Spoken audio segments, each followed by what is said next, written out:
पैसे नहीं खरीद सकते। या क्या ये कर सकता है?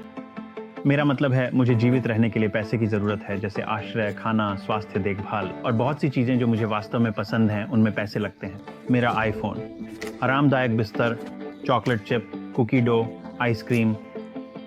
तो क्या पैसे वास्तव में खुशी खरीदते हैं? कई अमीर लोग दुखी क्यों दिखते हैं? दशकों से वैज्ञानिकों ने इसका अध्ययन किया है। क्या उन्हें सबसे ज्यादा खुश नहीं होना चाहिए? खैर, यह उलझन में डालने वाला है, लेकिन अच्छी खबर यह है कि सामाजिक वैज्ञानिकों ने दशकों से इस सवाल का अध्ययन किया है और हम अभी बात करने जा रहे हैं कि उन्होंने क्या पाया।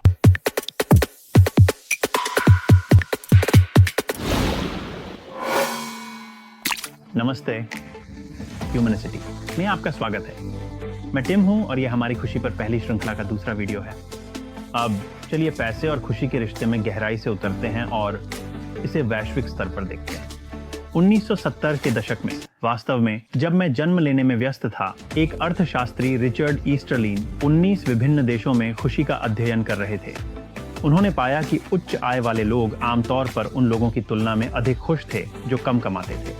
उच्चतम आय वर्ग में वे उन लोगों की तुलना में 10 से 20% अधिक संभावना रखते थे कि वे खुद को बहुत खुश बताते हैं जिनकी आय स्तर कम है। लेकिन फिर उन्होंने देखा कि समय के साथ खुशी कैसे बदलती है। जैसे जैसे देशों की समृद्धि, व्यापार और औद्योगिकीकरण के माध्यम से बढ़ी, तब चीजें अजीब होने लगीं। जैसे जैसे देशों की समृद्धि बढ़ी, औसत नागरिक को उच्च जीवन स्तर मिला, जिससे आप उम्मीद करेंगे कि इससे अधिक खुशी मिलेगी। लेकिन यही पाया नहीं गया। इसके बजाय डेटा ने दिखाया कि जैसे जैसे देश अमीर होते गए, खुशी नहीं बढ़ी बल्कि स्थिर रही। उदाहरण के लिए अमेरिका में 1940 से 1970 के बीच प्रति व्यक्ति जीडीपी 2 गुना से अधिक हो गया। फिर भी औसत खुशी के स्तर लगभग वही रहे।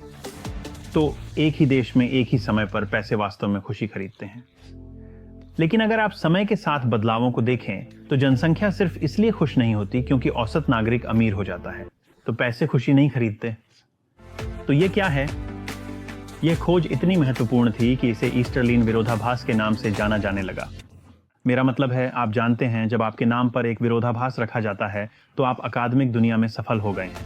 खैर, इसका मतलब यह है कि अगर सभी लोग बेहतर कर रहे हैं तो कोई भी ज्यादा खुश नहीं होता, क्योंकि खुशी अधिकतर सामाजिक तुलना से प्रभावित होती है, न कि पैसे से। दशकों बाद डैनियल काहनेमैन, एक नोबेल पुरस्कार विजेता, ने इस सवाल को और आगे बढ़ाया और कुछ समान पाया, लेकिन एक दिलचस्प मोड़ के साथ। उनकी शोध ने दिखाया कि खुशी आय के साथ बढ़ती है, लेकिन केवल एक निश्चित बिंदु तक, एक निश्चित सीमा के नीचे। बुनियादी तौर पर इतना पैसा होना चाहिए कि एक आरामदायक लेकिन विलासी जीवन शैली का खर्च उठा सकें। हर $10,000 की अतिरिक्त आय ने दैनिक तनाव और उदासी को लगभग 3% कम कर दिया। लेकिन जब लोग उस सीमा को पार कर जाते हैं तो अधिक पैसे का मतलब अधिक खुशी नहीं होता।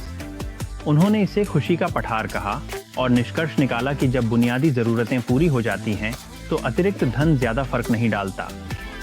तो सालों तक ये पारंपरिक ज्ञान था। ईस्टरलिन विरोधाभास, काहनेमैन खुशी का पठार, मनोविज्ञान 101, अर्थशास्त्र 101 की कक्षाओं का एक महत्वपूर्ण हिस्सा है। छात्रों को यह आश्वासन देना कि उन्हें खुशी पाने के लिए 6 अंकों की सैलरी हासिल करने की जरूरत नहीं है। यानी जब तक शोधकर्ताओं ने और गहराई में खुदाई करना शुरू नहीं किया और महसूस किया कि सवाल अभी भी हल नहीं हुआ है।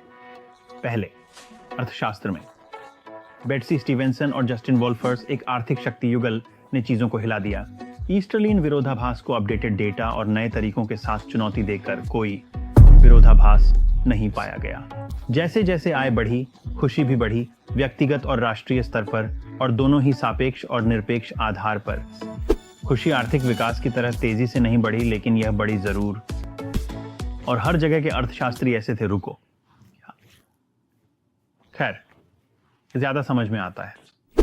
फिर 2021 में मनोवैज्ञानिक प्रतिभाशाली मैथ्यू किलिंग्सवर्थ ने इस बहस में और भी बारीकी लाई। उन्होंने मूल रूप से काहनेमैन की ओर मुड़कर कहा, आपके पास नोबेल पुरस्कार हो सकता है, लेकिन मेरे पास एक ऐप है। जब वह अभी भी एक स्नातक छात्र थे, किलिंग्सवर्थ ने ट्रैक योर हैप्पीनेस ऐप बनाया, जो उपयोगकर्ताओं को उनके मूड, गतिविधियों और विचारों के बारे में छोटे सर्वेक्षण भरने के लिए यादृच्छिक रूप से पिंग करके वास्तविक समय का डेटा इकट्ठा करता था। मैं क्या कर रहा हूं? अपने फोन पर एक सर्वेक्षण भर रहा हूं। मेरा मूड क्या है? मैं परेशान हूं क्योंकि मुझे लगातार सर्वेक्षण भरने के लिए सभी ये नोटिफिकेशन मिलते रहते हैं। 1.7 से अधिक के साथ 1.7 मिलियन डेटा पॉइंट्स इकट्ठा करने के बाद किलिंग्सवर्थ ने पाया कि खुशी बढ़ती रही, यहां तक कि काहनमैन के सूबे खुशी के पठार से भी आगे। वास्तव में कोई स्पष्ट सीमा नहीं थी। हर $10,000 की आय के साथ समग्र खुशी में 1% की वृद्धि जुड़ी हुई है। उनकी खोजें यह सुझाव देती हैं कि अधिक धन दिन प्रतिदिन की खुशी और समग्र जीवन संतोष दोनों को बढ़ा सकता है, यहां तक कि उच्च आय के स्तर पर भी। जैसे स्टीवेंसन और वोल्फर्स ने आर्थिक दुनिया को हिला दिया था, किलिंग्सवर्थ की खोजों ने मनोविज्ञान और समाज शास्त्र में हलचल मचा दी। विद्वानों ने पुराने डेटा सेट का विश्लेषण करना शुरू किया ताकि यह देखा जा सके कि क्या प्लेटो प्रभाव को अधिक बढ़ा चढ़ाकर पेश किया गया था। अन्य लोगों ने सवाल उठाया कि क्या यह सब इसलिए है क्योंकि उच्च आय आमतौर पर लंबे घंटों और अधिक तनाव के साथ आती है। शायद वे लोग जिनके पास धन और एक अच्छा कार्य जीवन संतुलन दोनों है, वास्तव में फल फूल रहे थे। हेडलाइन ने घोषणा की, पैसे वास्तव में खुशी खरीदते हैं। टॉक शो में विशेषज्ञों ने बहस की कि क्या हमें उद्देश्य और जुनून की खोज को छोड़ देना चाहिए और बस अमीर बनने पर ध्यान केंद्रित करना चाहिए। यहां तक कि चुने हुए अधिकारियों ने भी ध्यान दिया। कुछ ने सुझाव दिया कि हमें उच्च जीडीपी वृद्धि की ओर बढ़ना चाहिए, केवल गरीबी को कम करने के लिए नहीं बल्कि राष्ट्रीय खुशी को बढ़ाने के लिए। अगर अधिक पैसे वास्तव में अधिक खुशी की ओर ले जाते हैं तो क्यों न केवल आय को अधिकतम करने पर ध्यान केंद्रित किया जाए। लेकिन क्या यह वास्तव में कल्याण का सबसे अच्छा रास्ता है? जवाब स्पष्ट नहीं है, खासकर किसी विशेष व्यक्ति के स्तर पर। लेकिन हमें जो पता है वह यह है। ईस्टरलिन 86 वर्ष की उम्र में भी जब इस विरोधाभास को चुनौती दी गई तो वह पीछे नहीं हटे। उन्होंने तर्क किया कि एक ही देश में समय के साथ खुशी को ट्रैक करना समझने के लिए महत्वपूर्ण था कि कैसे बढ़ती महत्वाकांक्षाएं और सामाजिक तुलना उच्च आय के लाभों को संतुलित करती हैं। उनके अनुसार ये कारक स्टीवेंसन और वोल्फर्स द्वारा नजरअंदाज किए गए थे, जिनका अध्ययन देशों के बीच खुशी की तुलना करता था, लेकिन एक ही समय में। इस बीच 2023 में काहनमैन और किलिंग्सवर्थ ने एक प्रतिकूल सहयोग के लिए मिलकर काम किया, जो मूल रूप से एक शोध अध्ययन है जिसमें एक मध्यस्थ होता है।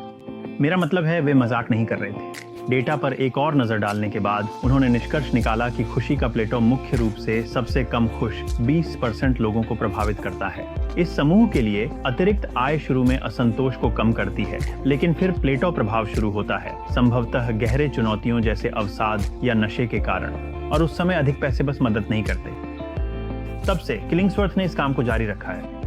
जुलाई 2024 में उन्होंने नए निष्कर्ष जारी किए जो दिखाते हैं कि यहाँ तक कि उन व्यक्तियों के बीच जो सालाना $500 मिलियन से अधिक कमा रहे हैं, उच्च आय अभी भी अधिक खुशी के साथ संबंधित है। एक बात पर सभी सहमत हैं। मान लेते हैं कि हमारे पास एक उचित आरामदायक जीवन के लिए पर्याप्त है, तो पैसे खर्च करने का तरीका इस बात से कहीं अधिक महत्वपूर्ण है कि हमारे पास कितना है।